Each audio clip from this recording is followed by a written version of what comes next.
Isang show na ume-ere sa Kapuso, papalitan na nga ba ng title? Tingnan ang mga detalye.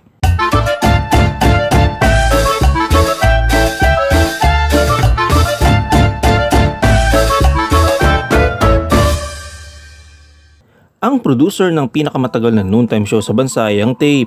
Kinansila ng Intellectual Property Office o IPO ang trademark registration ng Television and Production Exponents o TAPE Incorporated para sa mga pangalang Eat Bulaga at EB.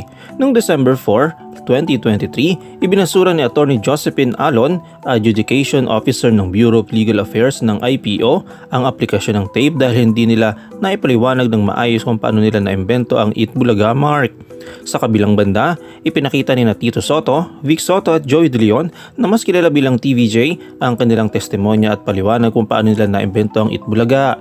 Ito ang naging batayan ng korte sa pabor sa kanila. Ayon sa nakasaad nilang desisyon ay sinabi, ang registrant o registrant sa kanilang bahagi hindi tinanggi o nilabag ang pahayag na ito kung paano nila naimbento ang term na Eat Bulaga bilang pamagat ng noontime show noong 1979. Dagdag pa dito, in fact, respondent registrant even corroborated with petitioners' explanation by averring after their engagement, we thought of the name of the noontime show. I submitted several times to Romy including Eat Bulaga which was suggested by Joey.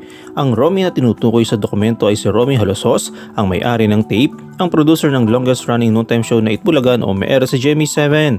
Dagdag pa sa desisyon, Romy chose the name Eat Bulaga amongst the name in the list.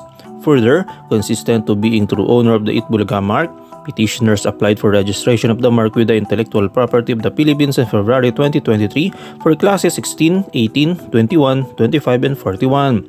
The old trademark law provided that the owner from the goods, business, or services of others shall have the right to register the same. Having sufficiently established how petitioners coined the Eat Bulaga mark, it is petitioners and not respondent registrant who owns the mark. Considering that petitioners are the owners, they have absolute and exclusive right to register the Eat Bulaga mark and all variations thereto, including subject mark, Eat Bulaga, and EB mark under its name. Wherefore, premises considered, the instant petition for cancellation is hereby granted. Ayon kay Attorney Maggie Abraham Garduque, ang abogado ng TAPE Incorporated ay sinabi na, TAPE's handling lawyer for IPO cases, Attorney Xiao has not received a copy of said decision yet.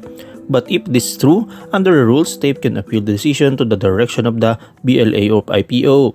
If still unsatisfied with the decision of the director, they can still appeal it to the Director General of the IPO. TAPE will avail of all legal actions remedies to reverse this decision. Dahil sa naganap na balitang ito na pagkakapanalo sa ngayon ng TVJ sa kanilang apila, marami ang nagtatanong kung papalitan na nga ba ng title ng programang Eat Bulaga o EB ng TAPE na ume-air ngayon sa GMA7. Nang malaman ng TVJ ang balitang ito ay tila binanggit na nila sa isang episode ng Salitang Bulaga kaya maraming mga fans at viewers nila ang nagulat at na-excite sa nasabing ganap. Abangan na lamang natin ang mga susunod na kaganapan kaugnay dito.